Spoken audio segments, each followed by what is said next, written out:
Fome e revolução na Índia.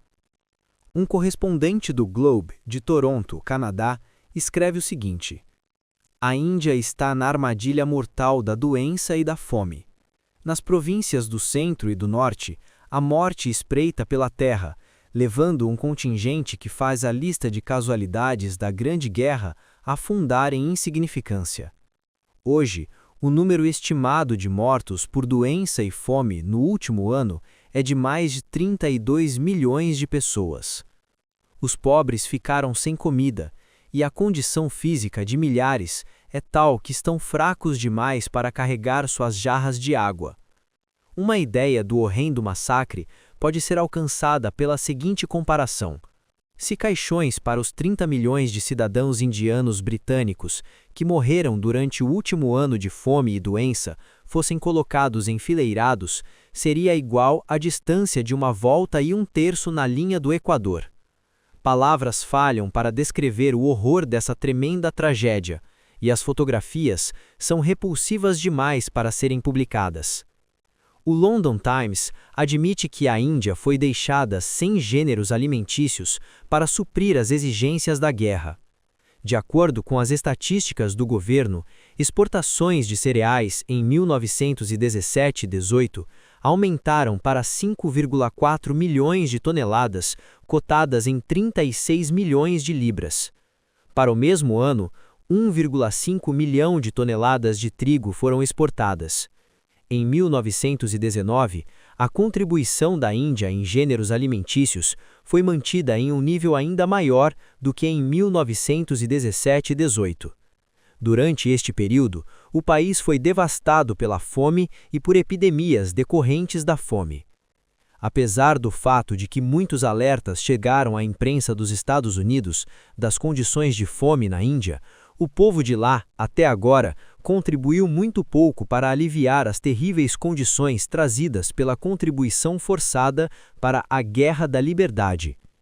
No final de maio, alguns poucos jornais canadenses publicaram um apelo para fundos de socorro para os milhões de moribundos na Índia. Mas este apelo foi imediatamente suprimido por ordem do governo, que desde então não permitiu a publicação de nenhuma notícia sobre a Índia. A Índia, terra de riquezas e opulências proverbiais, foi amaldiçoada quando os vorazes exploradores europeus vieram para suas costas à procura de lucros. Desde os dias da Companhia das Índias Orientais até o momento presente, o povo indiano sofreu de fomes crônicas, desnutrição e doenças endêmicas que são os resultados inevitáveis de tal condição. Por natureza, educação e séculos de cultura, os indianos, como uma raça, são pacíficos e contrários ao derramamento de sangue. Capitalistas ingleses, tomando vantagem dessa característica bem conhecida, iniciaram um tipo de exploração impiedosa, cruel e eficiente, que é calculada para aniquilar todo o povo indiano.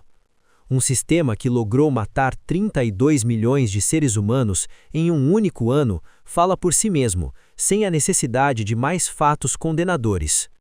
O povo que se revolta contra a sujeição a tal governo deveria receber ao menos o suporte moral de todo o mundo. O imperialismo britânico está determinado a suprimir as justas aspirações do povo indiano a qualquer custo.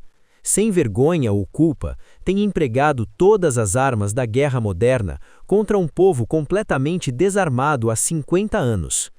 Manter o povo indiano na sua condição atual de escravidão desesperada é uma necessidade vital para a existência futura do sistema capitalista inglês.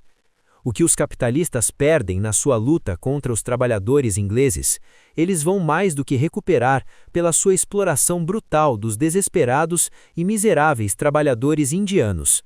Consequentemente, apesar do fato de que o proletariado inglês possa ganhar algo como resultado da guerra, ele nunca poderá derrubar seus opressores capitalistas enquanto os trabalhadores da Índia são seus para explorar ao bel prazer.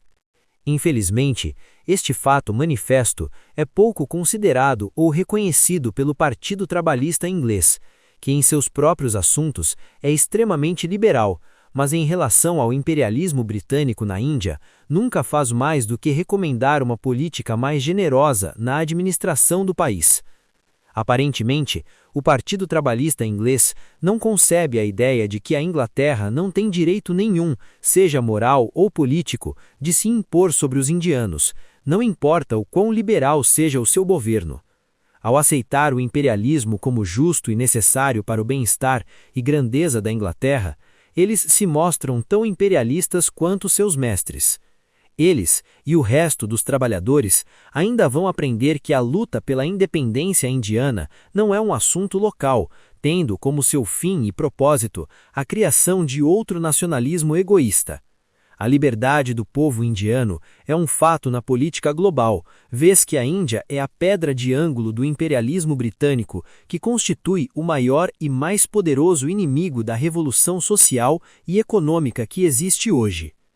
Enquanto o capital inglês mantiver posse absoluta de todos os imensos recursos naturais da Índia, com direito ilimitado a explorar sua mão de obra, continuará entrincheirado no poder com firmeza demais para ser derrubado pelo proletariado inglês. E o capital inglês é mais do que apenas capital inglês. Ele representa, ao mesmo tempo, a epítome e a fortaleza do sistema capitalista pelo mundo. Visto desta luz, torna-se self-evidente que a liberação da Índia é mais do que um mero ato de justiça abstrata.